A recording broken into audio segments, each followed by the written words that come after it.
বিশ্ব শান্তি ও মানব কল্যাণ কামনায় সংযুক্ত আরব আমিরাতের আজমানে বিভিন্ন দেশের বাংলা ভাষাভাষী সনাতনী ধর্মাবলম্বীদের উপস্থিতিতে ধর্মীয় জ্ঞান বৃদ্ধি এবং প্রার্থনা করার উদ্দেশ্যে বৃহৎ একনাম কীর্তন ও উৎসব সম্পন্ন হয়েছে।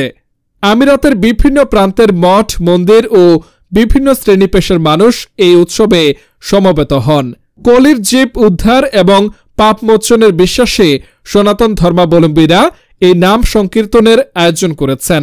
বাংলাদেশ ছাড়াও কলকাতা ও নেপালের সনাতন ধর্মাবলম্বীরা সহ উপস্থিত ছিল প্রায় 2,500 থেকে 3,000 ভক্ত। এটা আসলে মূলত আমরা সব বাঙালিরা, এটা হচ্ছে কলকাতার বাঙালি আর আমরা বাংলাদেশি যে বাঙালি আছি তারা আমাদের যৌথ উদ্যোগে এই প্রোগ্রামগুলো করা হয়। তবে যে কেউ এখানে আমরা উপস্থিত হতে পারি, যে কেউ আমাদের আনন্দের সাথে সামিল হতে পারে। সবাই মিলে আমরা মজা করতে পছন্দ করি এবং করতে চাই। সেখানে শুধুমাত্র বাঙালি, হিন্দু না, যদি কেউ মুসলিমও আসেন আমরা তাদেরকে সাদরে গ্রহণ করি এবং আমরা সবাই মিলে একত্রিত হই। আর বেচা বিক্রি অবশ্যই ভালো হচ্ছে। আর ফুল এমারত থেকে মানুষ আসছে, আজমান, রাসেল কিমা, ফুজিরা, আনলাইন, আবুধাবি, সব ভক্তরা এখানে আসছে। হরে কৃষ্ণ। বেচা বিক্রি এখন থেকে শুরু হয়ে গেছে, কিন্তু যখন 3-4টার দিকে হবে তখন আরো বেচা বিক্রি আরো খুব কারণ সন্ধ্যার সময় রাত 9টা পর্যন্ত এখানে কীর্তন থাকবে। যতক্ষণ থাকবে ততক্ষণ পর্যন্ত বেচা বিক্রি খুব ভালো হবে। এটা দুবাইয়ের জগন্নাথ মানে প্রসাদ, আমরা দুবাই থেকে আসছি। আজকের অনুষ্ঠানে উপস্থিত হয়েছেন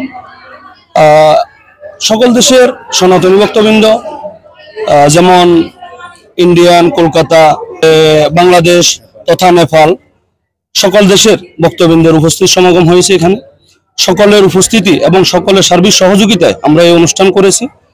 উক্ত অনুষ্ঠান একাকিত্বভাবে বা 1-2 জনের দ্বারা করা সম্ভব না, এটা সকলের সার্বজনীনভাবে এই অনুষ্ঠান আমরা সম্পন্ন করেছি। দেশের বাইরে এমন আয়োজনে উপস্থিত হতে পেরে সন্তুষ্ট এই উৎসবে আগত সনাতনীরা প্রতি বছর এমন আয়োজন প্রত্যাশা করছেন তারা।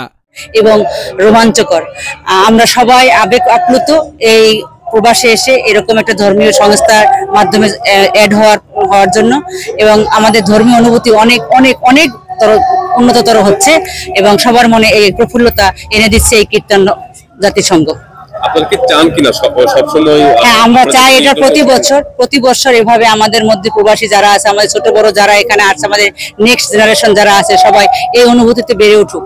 আমরা এটা সর্বাত্মকভাবে চাই। শারীরিক, মানসিক, দৈহিকভাবে আমাদের সবারই পুষ্টি সাধন করতেছে এই ধর্ম, ন্যায় নীতি, জ্ঞান, কীর্তন, আনন্দ, উৎসব আমাদের সবার মাঝে ছড়িয়ে পড়ুক। আমাদের যারা ভাইয়েরা দেশে যেতে পারে না দীর্ঘদিন, আমাদের কোনো ধর্মীয় উৎসবে তারা উপস্থিত থাকতে পারে না, আমাদের মেসেজ, আমাদের এইটি প্রয়াস, আমাদের ইচ্ছে তাদেরকে একটু আমাদের ধার্মিক, তাদেরকে বিভিন্ন অনুষ্ঠান এবং পূজা অর্চনা করার মতো তাদেরকে আয়োজন করে তাদেরকে আনন্দ করার জন্য, তাদেরকে প্রার্থনা করার জন্য, ভগবানকে ডাকার জন্য আমরা এই আয়োজনটা আমরা করি।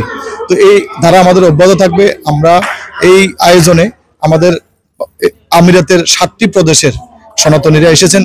আমিরাতের সনাতনী ধর্মাবলম্বীদের সংখ্যা প্রায় 2 লাখ।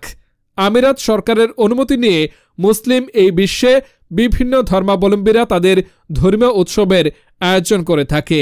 উৎসবকে কেন্দ্র করে বেশ কিছু অস্থায়ী খাবারের দোকানও গড়ে তুলেছেন বিক্রেতারা, যেখানে জমে উঠেছিল বেচা কেনা। আমাদের এই প্রবাসে মরুর বুকে একটা ছোট্ট বাংলাদেশ সনাতনীদের একটা মিলন মেলা পরিণত হয়েছে। আজকে সর্বসাকুল্যে মোটামুটি 2,500 থেকে 3,000 লোকের সমাগম হয়েছে।